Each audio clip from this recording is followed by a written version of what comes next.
তারা অলরেডি আমার পায়ে নখানা তখন গুলি করে, হাঁটুর জাস্ট উপরে, ঠিক আছে। তা আমার কিন্তু পায়ে গুলি লেগেছে আমি নিজেই জানি না, কিন্তু যখন আমার ম্যাগজিন যখন শেষ হয়ে যায়, আমি দ্বিতীয় ম্যাগজিন যখন ফিল আপ করতে যাই, তা যখনই আমি ফিল আপ করি তখনই যখন আমি ফিল আপ করে জাস্ট ওদের দিকে তাক মেরেছি, তাক মারতেই দুটো ব্রাস্ট রাউন্ড ফায়ার করেছিলাম উগ্রবাদীদের উপরে, তাহলে সেকেন্ড টেররিস্ট ওখানেই মারা যায়, তাহলে দুটো টেররিস্ট আমি সেখানে মেরেছিলাম।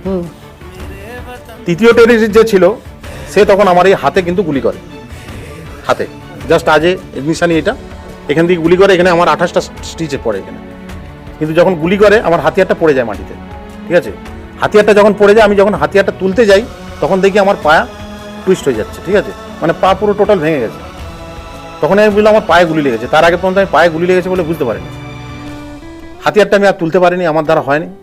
আমার কাছে পিস্তল ছিল, পিস্তলটা কিন্তু কক করতে গেলে যেটা হয় তোমাকে আরেকটা হ্যান্ডের প্রয়োজন পড়ে, কিন্তু আমার এই হ্যান্ডটা তো গেছে, তাহলে তো আমি পিস্তলও কক করতে পারবো না, ঠিক আছে।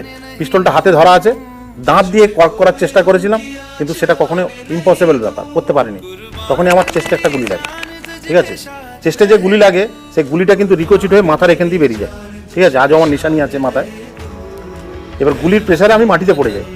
মাটিতে যখন পড়ে যাই, উগ্রবাদীদের একটা সিদ্ধান্ত আছে যে তারা যখন তাদের কোনো মানুষকে যখন তারা মারে, যে মানুষ মারে তাকে হয় পিস পিস করে কাটবে,